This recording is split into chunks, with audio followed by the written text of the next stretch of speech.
प्रधानमंत्री नरेंद्र मोदी ने Indian association of physiotherapist के 60वें राष्ट्रीय सम्मेलन को किया संबोधित।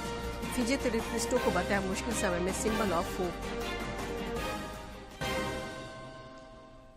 रामगढ़ विधानसभा उपचुनाव के लिए 18 प्रत्याशी चुनाव मैदान में। जिले में मतदान के लिए 27 फरवरी को घोषित किया गया सार्वजनिक अवकाश।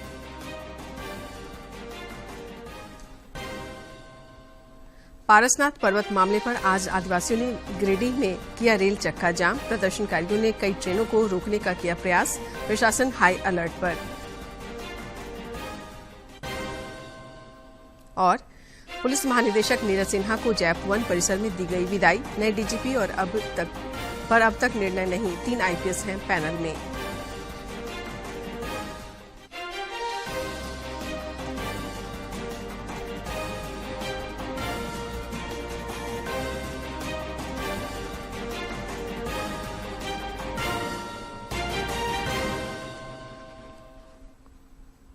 नमस्कार, खबरें झारखंड में आपका स्वागत है। मैं हूं शीला और अब समाचार विस्तार से। राष्ट्रपति द्रौपदी मुर्मू के ओडिशा दौरे का आज अंतिम दिन है। राष्ट्रपति आज कटक स्थित राष्ट्रीय चावल अनुसंधान संस्थान में दूसरी भारतीय चावल कांग्रेस का उद्घाटन करेंगी। इससे पहले राष्ट्रपति ने कल भुवनेश्वर में राजभवन स्थित अभिषेक हॉल का उद्घाटन किया था।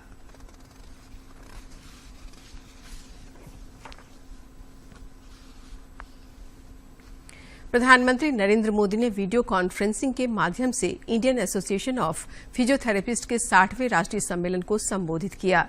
इस दौरान उन्होंने फिजियोथेरेपिस्टों को मुश्किल समय में सिंबल ऑफ होप बताया। एसोसिएशन ऑफ फिजियोथेरेपिस्ट 60वीं नेशनल कॉन्फ्रेंस के लिए आप सभी को शुभकामनाएं। मुझे खुशी है कि मेडिकल फील्ड के इतने महत्वपूर्ण प्रोफेशनल्स अहमदाबाद में एक साथ जुट रहे हैं। कोई चोट हो, दर्द हो, चाहे युवा हो या बुजुर्ग हो, खिलाड़ी हो या फिटनेस के मुरीद हो, फिजियोथेरेपिस्ट हर परिस्थिति, हर उम्र के लोगों के सहयोगी बनकर उनकी तकलीफ दूर करते हैं। आप मुश्किल के समय में सिंबल ऑफ होप बनते हैं। आप सिंबल ऑफ रेजिलियंस बनते हैं। आप सिंबल ऑफ रिकवरी होते हैं। क्योंकि जब कोई व्यक्ति अचानक इंजरी या एक्सीडेंट का शिकार हो जाता है तो उसके लिए ये केवल फिजिकल ट्रॉमा नहीं होता, ये एक मेंटल और साइकोलॉजिकल चैलेंज भी होता है। ऐसे समय में फिजियोथेरेपिस्ट केवल उसका इलाज नहीं करता बल्कि उसे हौसला भी देता है। साथियों, अक्सर मुझे भी आपके प्रोफेशन से, आपके प्रोफेशनलिज्म से बहुत प्रेरणा मिलती है। अपनी फील्ड में आपने ये जरूर सीखा होगा कि चुनौतियों से ज्यादा मजबूत आपके भीतर की ताकत होती है। खतियानी जोहार यात्रा के तीसरे चरण में मुख्यमंत्री हेमंत सोरेन 13 फरवरी को चतरा और 14 फरवरी को लातेहार का दौरा करेंगे। तीसरे चरण में मुख्यमंत्री ने केवल 2 ही जिलों का दौरा करने का फैसला किया है। इधर झामुमो के वरिष्ठ नेता विनोद कुमार पांडे ने बताया कि मुख्यमंत्री की खतियानी जोहार यात्रा को सफल बनाने के लिए पार्टी दोनों जिलों में बैठक करेगी। इसके लिए वे आज चतरा और कल लातेहार जा रहे हैं। वहां वे पार्टी कार्यकर्ताओं के साथ बैठक कर यात्रा को सफल बनाने की रणनीति बनाएंगे। इधर मुख्यमंत्री के आगमन को लेकर जिला प्रशासन द्वारा की जा रही तैयारियों का श्रम मंत्री सत्यानंद भोक्ता ने जायजा लिया और मौके पर मौजूद अधिकारियों को आवश्यक दिशा निर्देश भी दिया। श्रम मंत्री ने बताया कि मुख्यमंत्री चतरा और लातेहार जिले के अधिकारियों के साथ संयुक्त मैराथन बैठक करने के साथ साथ दोनों जिलों में संचालित विकास योजनाओं की समीक्षा करेंगे।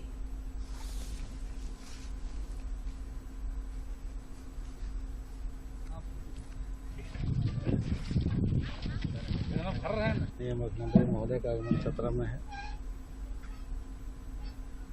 और पूरे जिला में उत्साह और खुशी है।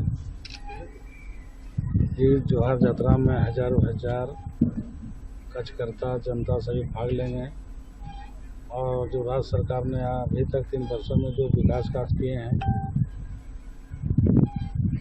जनता भी उपलब्धियां भी रखी जाएगी और जिला में कई महत्वपूर्ण काम चल रहे हैं जो आशावादी नहीं था, कभी काम हुआ नहीं था, जो भी स्वीकृति दी गई है। कई सड़कें हैं, कई पुल हैं, कई स्कूल हैं और कई काम होना है। जोहार यात्रा के माध्यम से जिला में भी कितने काम चल रहे हैं, माननीय मुख्यमंत्री महोदय उसका समीक्षा भी करेंगे। टाटा स्टील के प्रबंध निदेशक टीबी नरेंद्रन ने कल रांची में मुख्यमंत्री हेमंत सोरेन से मुलाकात की। मौके पर टाटा स्टील के कई अन्य वरीय अधिकारी और राज्य के मुख्य सचिव सुखदेव सिंह, मुख्यमंत्री के सचिव विनय कुमार चौबे समेत अन्य अधिकारी मौजूद थे। सूत्रों से मिली जानकारी के अनुसार ये एक शिष्टाचार मुलाकात थी।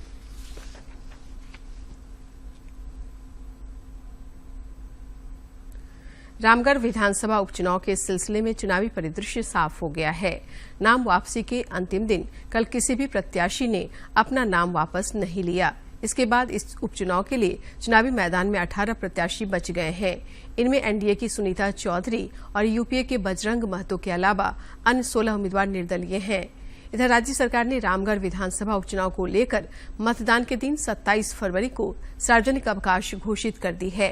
कार्मिक एवं प्रशासनिक सुधार विभाग द्वारा जारी अधिसूचना के अनुसार 27 फरवरी को रामगढ़ विधानसभा क्षेत्र में राज्य सरकार के सभी कार्यालय और औद्योगिक प्रतिष्ठान तथा बैंक बंद रहेंगे। महिला और बाल विकास मंत्रालय के G20 अधिकार प्राप्त समूह की पहली बैठक आज से आगरा में शुरू हो रही है। 2 दिवसीय इस बैठक का विषय है विभिन्न क्षेत्रों में महिला सशक्तिकरण, डिजिटल कौशल संवर्धन की भूमिका और भावी कौशल और फ्यूचर स्किल की भूमिका है। महिला एवं बाल विकास और अल्पसंख्यक कार्य मंत्री स्मृति जुबिन ईरानी आज उद्घाटन सत्र में शामिल होंगी। G20 एम्पावर 2023 का उद्देश्य महिलाओं के नेतृत्व वाली उद्यमिता की ओर तेजी से बदलाव और कार्यबल में महिलाओं को अधिक से अधिक शामिल करने के लिए चुनौतियों को अवसरों में बदलना है। आयोजन के दौरान विभिन्न राज्यों की महिलाओं के नेतृत्व वाले सूक्ष्म उद्यमों, महिला कारीगरों और शिल्पकारों के काम को प्रदर्शित करने के लिए एक प्रदर्शनी भी आयोजित की गई है। रांची के ग्रामीण पुलिस अधीक्षक नौशाद आलम ने कल दशम फॉल थाना भवन के निर्माण कार्य का शिलान्यास किया। मौके पर श्री आलम ने कहा कि इस मॉडल थाना भवन का निर्माण कार्य पूरा हो जाने से इस क्षेत्र में सुरक्षा बलों को काफी सुविधा मिलेगी।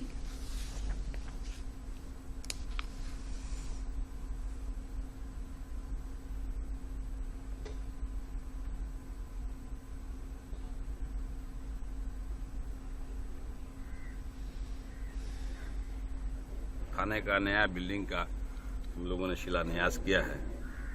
झारखंड पुलिस हाउसिंग कॉर्पोरेशन के द्वारा ये पैसा आवंटित किया गया है और ये काम अब शुरू हो जाएगा। लगभग 1 एकड़ जमीन यहाँ मिली है जो पर्याप्त है। थोड़ा सा कि ये लैंड थोड़ा सा लो लैंड है, लेकिन हमने बात किया है कि बढ़िया से इसको समतल करके और एक अच्छी बिल्डिंग बनेगी।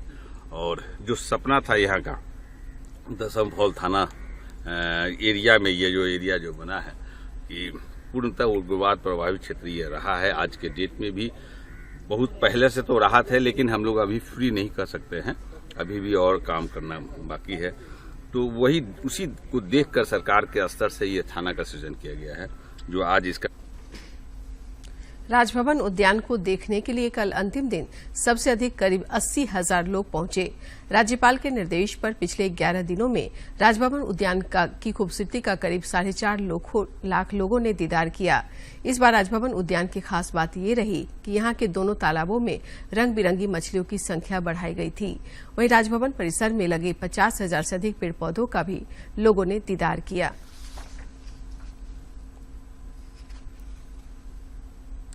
गिरिडीह जिले में स्थित पारसनाथ पर्वत मामले पर एक बार विवाद बढ़ गया है। पारसनाथ पर्वत के मामले पर आज आदिवासियों ने गिरिडीह में रेल चक्का जाम किया। वहीं प्रदर्शनकारियों ने कल कई ट्रेनों को रोकने का प्रयास किया। इसे देखते हुए जिला प्रशासन हाई अलर्ट पर है। डुमरी के कार्यपालक दंडाधिकारी विकास आनंद ने बताया कि जगह जगह पर सुरक्षा बलों की तैनाती की गई है।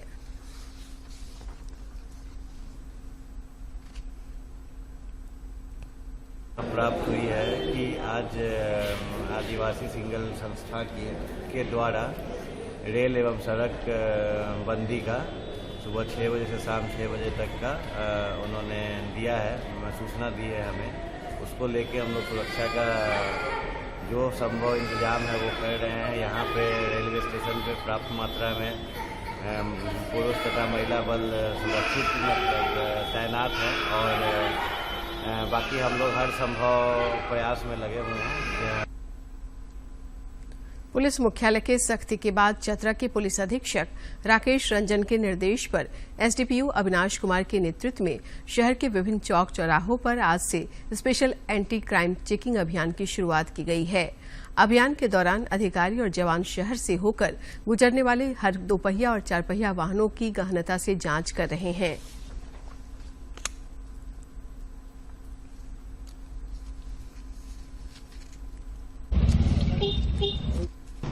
पुलिस अधीक्षक चतरा के निर्देशानुसार और पुलिस मुख्यालय के निर्देशानुसार हम लोग पूरे चतरा शहर में विभिन्न जगहों पे एंटी क्राइम चेकिंग चला रहे हैं। आए दिन सड़क के दुर्घटनाओं में काफ़ी वृद्धि हुई थी, उसको लेकर के चतरा पुलिस काफ़ी सतर्क है और मुख्यालय स्तर से भी लगातार निर्देश मिल रहा है कि लोगों को ट्रिपल राइडिंग नहीं करना है, विदाउट हेलमेट नहीं चलना है, विदाउट डीएल नहीं चलना है, ड्रंकन ड्राइविंग नहीं करना है। इन सबों को लेकर के चतरा पुलिस बहुत ही सख्त है।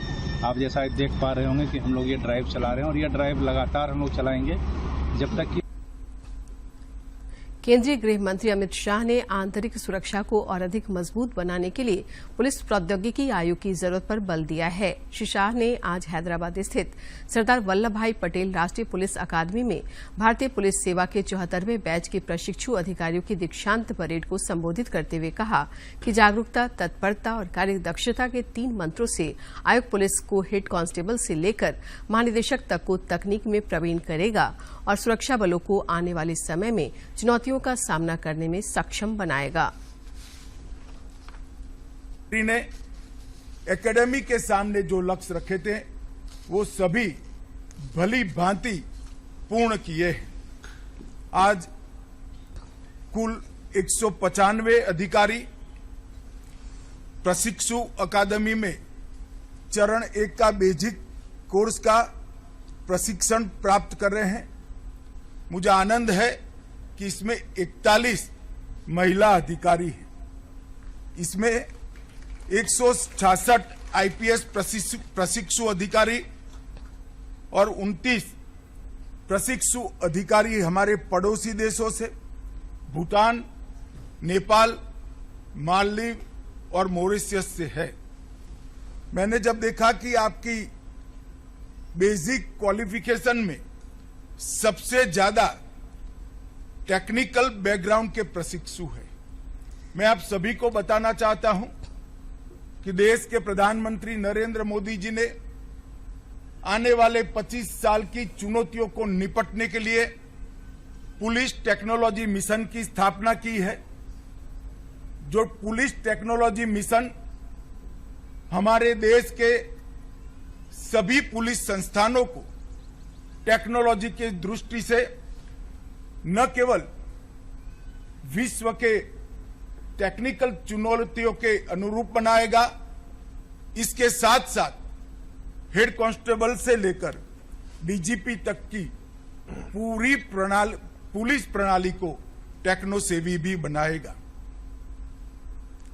पुलिस महानिदेशक नीरज सिन्हा को आज रांची स्थित जयपुवन परिसर में विदाई दी गई। राज्य सरकार ने नए डीजीपी के नाम पर अब तक निर्णय नहीं लिया है। हालांकि नए डीजीपी के पैनल में 3 आईपीएस शामिल हैं। इधर जयपुवन ग्राउंड में आयोजित विदाई समारोह में पुलिस के जवानों ने पुलिस महानिदेशक को सलामी दी। इस दौरान डीजीपी ने अपने कार्यकाल के अनुभवों को साझा किया। दिल से मेरा सलाम है, दिल से मेरा।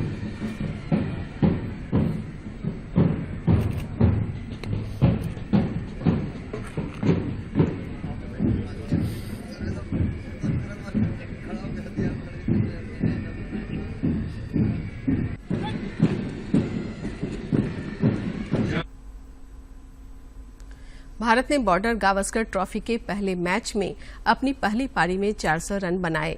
इसके साथ ही टीम इंडिया को 223 रन की बढ़त हासिल हुई। ऑस्ट्रेलिया की पहली पारी 177 रन पर सिमटी थी। आज मुकाबले का तीसरा दिन है और दूसरा सेशन चल रहा है। कंगारू टीम ने दूसरी पारी में बिना नुकसान के 3 रन बना लिए हैं। और अब कुछ खबर राज्य के विभिन्न जिलों से।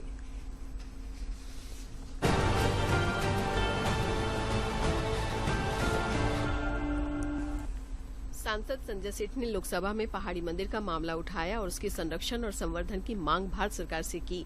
शून्यकाल के दौरान सांसद ने सदन में कहा कि भारत में ऐसे बहुत कम स्थान हैं जिनका धार्मिक, ऐतिहासिक और सांस्कृतिक महत्व साथ साथ है। ऐसे स्थानों में है रांची का पहाड़ी मंदिर। कोडरमा जिले में हुए 2 सड़क हादसों में 2 लोगों की मौत हो गई, जबकि 2 युवक गंभीर रूप से घायल हो गए। कोडरमा थाना अंतर्गत लखीबागी युवराज होटल के समीप अज्ञात वाहन की चपेट में आने से मोटरसाइकिल सवार 3 युवकों में एक युवक की सदर अस्पताल लाने के दौरान मौत हो गई। मृतक की पहचान अजय चौधरी के रूप में हुई। बोकारो जिले के दुगदा थाना क्षेत्र के कुरुम्बा गांव में लापता बच्चे का शव कुएं से बरामद किया गया है। बच्चे के परिजनों की शिकायत पर पुलिस ने गांव के ही 3 व्यक्तियों को हिरासत में लेकर पूछताछ कर रही है। गिरिडीह जिले के गांवा थाना क्षेत्र के मालडा स्थित साहू टोला के समीप एक अर्धनिर्मित मकान से 2 स्थानों की पुलिस ने एक युवती का शव बरामद किया है। डीएसपी संजय राणा ने बताया कि युवती की पहचान मालडा के ही आरजूमंद बानो के रूप में की गई है। बोकारो जिले के पिटरवाड़ प्रखंड के पतकी पंचायत अंतर्गत बागजोगरा वन क्षेत्र से अवैध बोल्डर लदा एक ट्रैक्टर वन कर्मियों ने जब्त किया है। प्रक्षेत्र के रेंजर ने बताया कि पकड़े गए ट्रैक्टर पर वन अधिनियम के तहत कार्रवाई की जाएगी। बिरमो अनुमंडल के बोकारो थर्मल में डीवीसी एवं झारखंड सरकार से सेवानिवृत्त हुए कामगारों सहित मुर्दे भी गरीबों का राशन डकार जा रहे हैं। इसका खुलासा गोविंदपुर डी पंचायत समिति सदस्य सह बिरमो प्रखंड के उप प्रमुख विनोद कुमार साहू ने किया है। स्थित college of dental sciences and hospital में वार्षिक उत्सव का आयोजन किया गया। इस दौरान थैलेसीमिया एवं अन्य जरूरतमंद मरीजों की सहायता के लिए श्रीनिवास ब्लड सेंटर द्वारा 2 दिवसीय रक्तदान शिविर का आयोजन किया गया। कोडरमा जिले के मरकच्चो थाना क्षेत्र अंतर्गत पिंडा में 24 वर्षीय एक विवाहिता ने खुदकुशी कर ली। जानकारी के अनुसार सास बहू में 2 दिनों से कहासुनी हो रही थी। इसके बाद बहू प्रीति कुमारी ने कमरे में पंखे के सहारे साड़ी का फंदा लगाकर खुदकुशी कर ली। झारखंड राज्य बाल अधिकार संरक्षण आयोग की सदस्य रुचि कुजूर ने हजारीबाग जिले के चुरचू स्थित कस्तूरबा बालिका आवासीय विद्यालय का औचक निरीक्षण कर व्यवस्थाओं का जायजा लिया। इस दौरान उन्होंने विद्यालय के चहारदीवारी की समस्या के लिए प्रखंड विकास पदाधिकारी से भी बात की। पलामू जिले के दुबियाखाड़ में आज 2 दिवसीय राजकीय आदिवासी विकास महाकुंभ मेला का आयोजन किया जा रहा है। मेला के सफल आयोजन को लेकर उपायुक्त ए डोडे की अध्यक्षता में बैठक आयोजित की गई।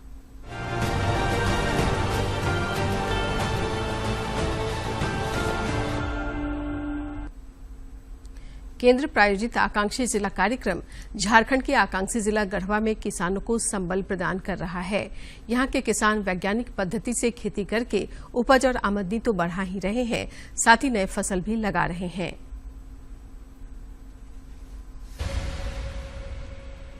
ये तस्वीरें हैं झारखंड के आकांक्षी जिला गढ़वा की, जहां केंद्र प्रायोजित आकांक्षी जिला कार्यक्रम का असर खेत खलियानों तक नजर आता है। जिले के मिराल प्रखंड के किसान 2 वर्ष से स्ट्रॉबेरी की खेती कर रहे हैं, जिससे यहाँ के किसानों के आर्थिक हालात दिनों दिन सुधरते जा रहे हैं। सबसे किसान के आगे बढ़ावे के तौर तरीका के विषय में हमारे प्रधानमंत्री मोदी जी हर तरह के सुविधा, हर तरह के व्यवस्था दे थी, जेकरा चलते आज किसान बहुत खुश बनन और एकरा चलते जेबा हम मोदी जी के बहुत बहुत धन्यवाद देवत थी। इस नई सोच के पीछे गढ़वा कृषि विज्ञान केंद्र की बड़ी भूमिका रही है, जिसके सहयोग और प्रोत्साहन से वहां के किसानों ने स्ट्रॉबेरी की खेती में हाथ आजमाया, जो उनके लिए फायदेमंद साबित हुआ है। जिले के कृषि विभाग के पद अधिकारी का कहना है कि किसानों के लिए विभाग के दरवाजे हमेशा खुले हैं और किसानों को हर तरह से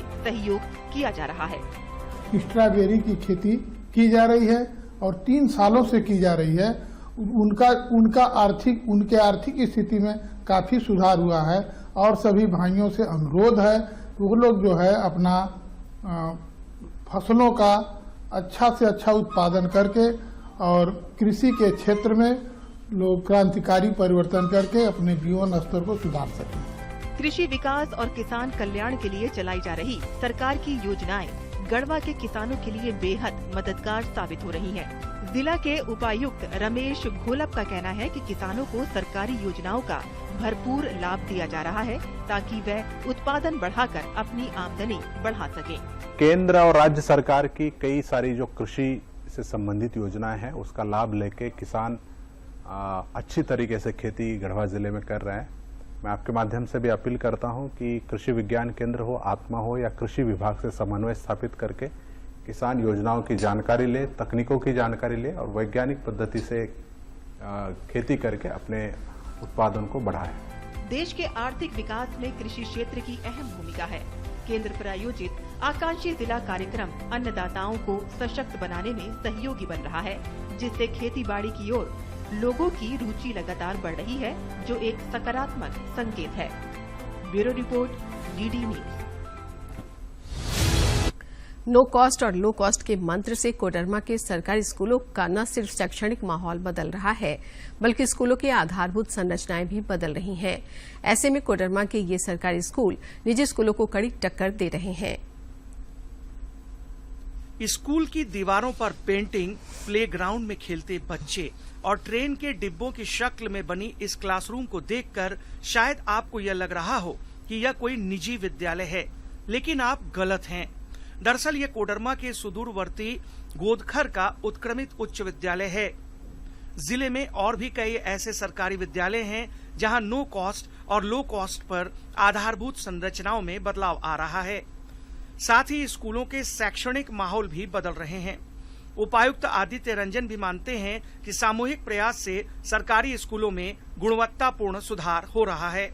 गरीब बच्चों को भी अच्छी शिक्षा व्यवस्था दें, सुदृढ़ व्यवस्था दें, उसके लिए हम लोग पूरा प्रयास कर रहे हैं। और कोडरमा में खासकर मैं पूरे भरोसे के साथ कह सकता हूं कि 677 में से कम 300 ऐसे स्कूल हैं जो किसी भी प्राइवेट स्कूल से बेहतर है। तो अभी ये दावा मैं सिर्फ और सिर्फ यहाँ के शिक्षकों, यहाँ के अभिभावकों और यहाँ के बच्चों के मेहनत के बल पे कर पा रहा हूँ। इस स्कूल में लाइब्रेरी भी है, लैब भी है। अलग अलग क्लासरूम के अलावा motivational room, digital room, computer room, indoor game room और किचन गार्डन भी है। इसके अलावा नो कॉस्ट और लो कॉस्ट पर हर चीज के रखरखाव की व्यवस्था भी की गई है। स्कूल के आधारभूत संरचनाओं के निर्माण में यहाँ के शिक्षकों को ग्रामीणों का सहयोग भी मिलता है। एजुकेशन से बच्चे क्या होंगे, खेल खेल में सीखने का प्रयास करते हैं। विद्यालय को आकर्षक बनाया गया, सुंदर बनाया गया। विद्यालय की 4 दीवारी को और साज सज्जा को, व्यवस्थाएं, प्रयोगशाला, library, common room, office room, seek room, motivational room बना करके, इंडोर आउटडोर रूम बना करके, संगीत। सरकारी स्कूलों में बदलाव की लहर के बीच बच्चों की उपस्थिति भी बढ़ रही है।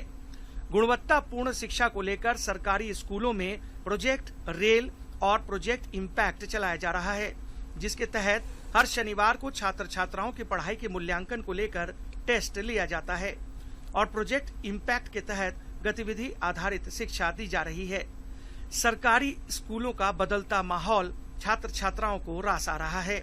हम लोग पढ़ते हैं, एंजॉयमेंट, मतलब कोई भी ऐसा लगता नहीं कि बोझ है पढ़ाई। आते हैं तो क्लास घूमते तो लगता है ट्रेन में, जैसे ट्रेन में घुसरे चल रहे हैं। ये दोनों क्लास जो बहुत अच्छा लगता है। पढ़ाई लिखाई के साथ आधारभूत संरचनाओं में बदलाव के अलावे दूसरी गतिविधियों में भी इस स्कूल के छात्र छात्राओं को भाग लेने का मौका मिल रहा है। इस स्कूल में कई ऐसे छात्र भी हैं जो निजी स्कूलों से नाम कटवाकर यहाँ नामांकन हासिल किए हैं और उन्हें अब यहाँ की व्यवस्था प्राइवेट स्कूल से भी बेहतर लग रही है। स्कूली छात्राओं के मुताबिक हर क्षेत्र में स्कूल का माहौल बदल रहा है। स्कूल में अब ड्रेस भी चेंज हुआ, उस हिसाब से स्कूल का कलर भी चेंज हुआ है, बहुत कुछ मतलब बदलाव आया है। तो मेरे जो फ्रेंड लोग बताती थी कि हम प्राइवेट स्कूल में पढ़ते हैं, वहाँ पे ये होता है वो होता है। अब जब हम यहाँ पे स्कूल में आए, हमारा स्कूल तो बहुत ही अच्छा है, प्राइवेट स्कूल से भी बहुत ही अच्छा है। कोडरमा जिले में 677 सरकारी स्कूल हैं, जिन स्कूलों में नो कॉस्ट और लो कॉस्ट पर छोटे बड़े कार्य खुद स्कूल के स्तर पर ही किए जा रहे हैं। उन्हें जिला प्रशासन की ओर से कई तरह की मदद की जा रही है ताकि स्कूलों की व्यवस्था, शैक्षणिक माहौल और आधारभूत संरचनाओं को बेहतर से बेहतर बनाया जा सके। कोडरमा से गजेंद्र बिहारी सिन्हा की रिपोर्ट। देश में कृषि उत्पादन बढ़ाने और किसानों की आय में बढ़ोतरी के लिए उन्हें कृषि तकनीकों से रूबरू कराया जा रहा है। पूर्वी सिंहभूम के दारीसाई स्थित कृषि विज्ञान केंद्र में 3 दिवसीय प्रशिक्षण में 54 किसान प्रशिक्षण प्राप्त कर रहे हैं।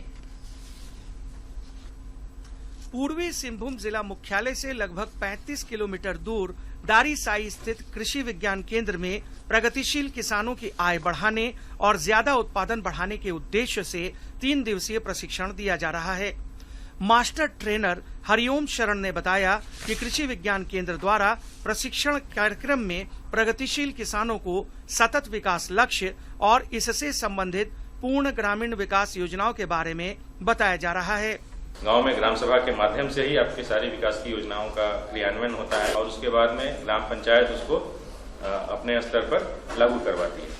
तो मुख्य रूप से ये 3 दिनों के कार्यक्षेत्र में मैंने ये बताया और टेक्निकल जो रहा आज का तकनीकी कि हमारे साथ में जो सहायक निदेशक सर आए हुए थे, उन्होंने खेती के उन्नत तरीकों के बारे में अभी चर्चा चल रही है जो आज शाम तक चलेगी। वहीं ग्रामीण विकास संस्थान के सहायक निदेशक राजीव रंजन ने कहा कि भारत सरकार के ग्रामीण विकास मंत्रालय के कार्यक्रम के अंतर्गत प्रत्येक वर्ष उन किसानों के पास जाकर भी प्रशिक्षण दिया जाता है जो किसान हम तक नहीं पहुंच पाते हैं। हमने इसको फोकस रखा है गोल नंबर 2 जो फूड सिक्योरिटी है। तो कैसे हम खाद्य सुरक्षा के स्तर को हासिल कर सकते हैं, ग्रो मोर फूड, कैसे हम ज्यादा अन्न उपजा सकते हैं और अन्न उपजाने के साथ साथ में हम लोग प्रोडक्टिव फार्मिंग से थोड़ा शिफ्ट कर रहे हैं। अब हम लोग प्रॉफिटेबल फार्मिंग की तरफ बढ़ रहे हैं। इधर प्रगतिशील किसान भाजो सिंह बांद्रा, अनीता मुर्मू और चंपा माली ने बताया कि उन्हें कृषि के आधुनिकतम तरीकों के बारे में जानकारी दी जा रही है।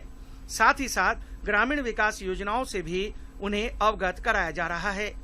वे प्रशिक्षण में प्राप्त सुझावों पर अपने खेतों और गांवों में अमल करेंगे ताकि उत्पादन और आय दुगुनी की जा सके।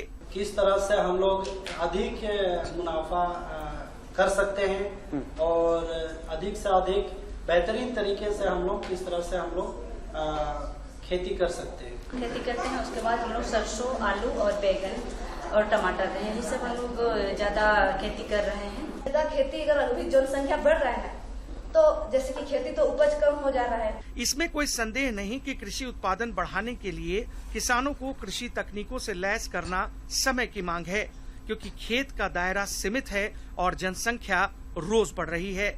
जमशेदपुर से राजेश कुमार लालदास की रिपोर्ट। अंत में मुख्य समाचार एक बार फिर। प्रधानमंत्री नरेंद्र मोदी ने इंडियन एसोसिएशन ऑफ फिजियोथेरेपिस्ट के 60वें राष्ट्रीय सम्मेलन को किया संबोधित। फिजियोथेरेपिस्टों को बताया मुश्किल समय में सिंबल ऑफ होप। रामगढ़ विधानसभा उपचुनाव के लिए 18 प्रत्याशी चुनावी मैदान में। जिले में मतदान के दिन 27 फरवरी को घोषित किया गया सार्वजनिक अवकाश।